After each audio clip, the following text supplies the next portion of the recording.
Hello my friends and welcome to today's video. I'm Jeanette with Vivo Vintage Designs. If you're new to my channel, welcome. On this channel we learn to work with watercolor and alcohol ink together. This channel is very beginner friendly, so if you enjoy the video, I hope that you consider subscribing. Today we're going to be painting a fall leaf. If you're not comfortable drawing, you can simply trace your leaf, or you can find an image printed out. On the back of the image, use a pencil to scribble, turn that paper over, lay it on your watercolor paper, and you can trace the image, and the pencil that you scribbled on the back will create the image on your watercolor paper. And I am using 25% cotton watercolor paper. This is by Artistico, and it's a wonderful paper if you're just a beginner to work with, but it does buckle a lot when you use a wet and wet technique, but I'll tell you later in the video how you can fix that. I am also using my Muño pan paints, and this is a wonderful set of paints for the beginner. It has 48 colors, so that if you're not confident with mixing, or if you're just learning, you have a great variety of colors to choose from. So I'm using a wet and wet technique, and you can see that I have pre-mixed my colors, which is something that I highly recommend when you're using lesser quality paper and you're using a wet and wet technique, or really when you're painting with watercolor, it's a good idea to pre-mix your colors and have them ready. So you can see that I wet down the area. I did not take the water all the way to the edge or to the pencil line. And I am dropping in my colors. And of course, you don't have to use these colors. You can use whatever colors you have in your palette, or whatever colors you choose. I just really liked the vibrancy of these deep tones. And now you can see that I am using the deepest color, and I'm using my brush to push that paint right up to the pencil line. And because the paper is still wet, you can see how nicely those colors are all blending together. So as I mentioned, I did not bring the water all the way to the pencil line because I wanted to make sure that I did not go over the pencil line, and using a smaller brush to add the darkest, deepest color, I can use the tip of the brush to push the paint right up to that pencil line.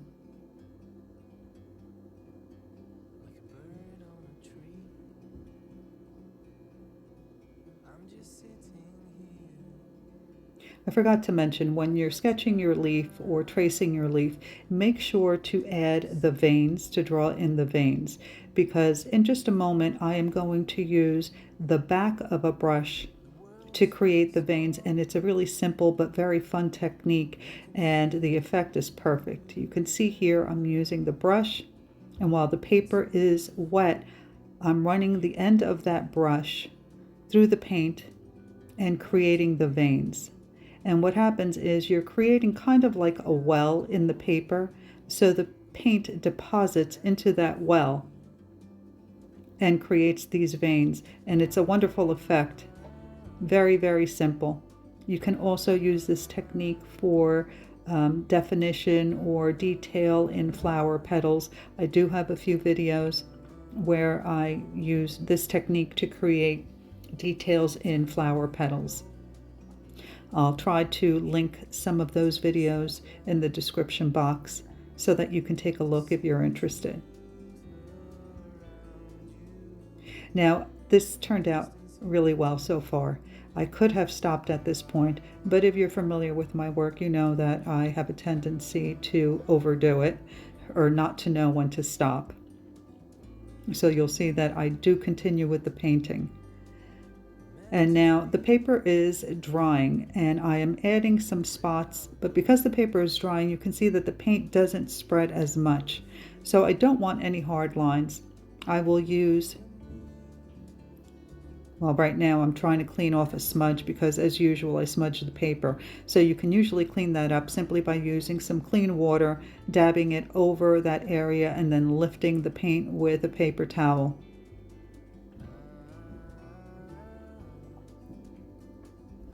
So here I could have stopped. I think it turned out fairly well. But of course, I can never leave well enough alone. So I do go back and re-wet the paper one section at a time, and I do drop in more color. But as I mentioned earlier, this paper is not perfect, wonderful quality. I usually use 100% cotton, but I know that beginners don't like to use the 100% cotton paper. Number one, it's expensive in comparison to lesser quality paper, and they are intimidated. I know that I was. When I first started working with watercolor, I was using Canson XL, and I was having such problems. I didn't understand why. I really didn't know too much about watercolor, but I watched a ton of videos, and everyone recommended 100% cotton watercolor paper, and they mentioned that your paintings would turn out better because the colors blend better, it stays wet longer, so it gives you the opportunity to layer, to have your colors blend nicely. But again, I was intimidated. So finally, I broke down and I bought a pad of Arches 100% cotton watercolor paper, and what I did was I cut the sheets into quarters. That way I didn't feel, it was less intimidating, and I didn't feel like I was being wasteful. And I did use both sides of the paper when I was just learning, and once I became more confident in my painting abilities, I didn't have a problem using a full sheet. So that's something that you might want to consider. Now, getting back to this painting, you can see that I've wet down a section at a time. Once the paper is completely dry, you can wet down the entire leaf if you'd like, or you can do, as I'm doing, one section at a time. And I'm using a much smaller brush. I think this one is a size 4, and these brushes are silver black velvet brushes. And I'm using the tip of the brush to define the edges and to define the points of the leaf as well. I am also dropping in some color as I go along to make the leaf a bit more vibrant.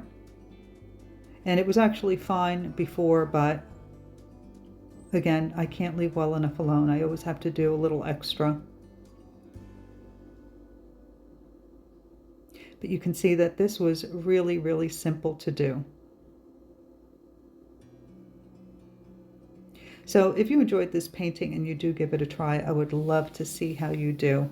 You can post paintings learned on this channel as well as techniques on our Facebook group, Vivo Vintage Design Tutorials. I created that group so that my subscribers would have a place to post their versions of the paintings and techniques learned on this channel. I am very active in the group, so if you have some questions or you need some feedback, you can always let me know, and because I am very active in the group, I will get your message and respond very quickly. We also have a lovely group of members that are incredibly supportive and are very helpful, have some wonderful ideas, and are very talented. And the group is growing very nicely. I'm very happy to be a part of this. So I hope that you consider joining the group. And if you have any questions about the products used in this video, you can take a look in the description box where I've linked everything. And if you have any questions, you can always drop them in the comment section. I'll get back to you as soon as I can. So again, using that tiny little brush, I'm just defining my edges, making sure that they're nice and sharp and crisp. And I also use that little brush to define the veins that I created with the back of the other brush.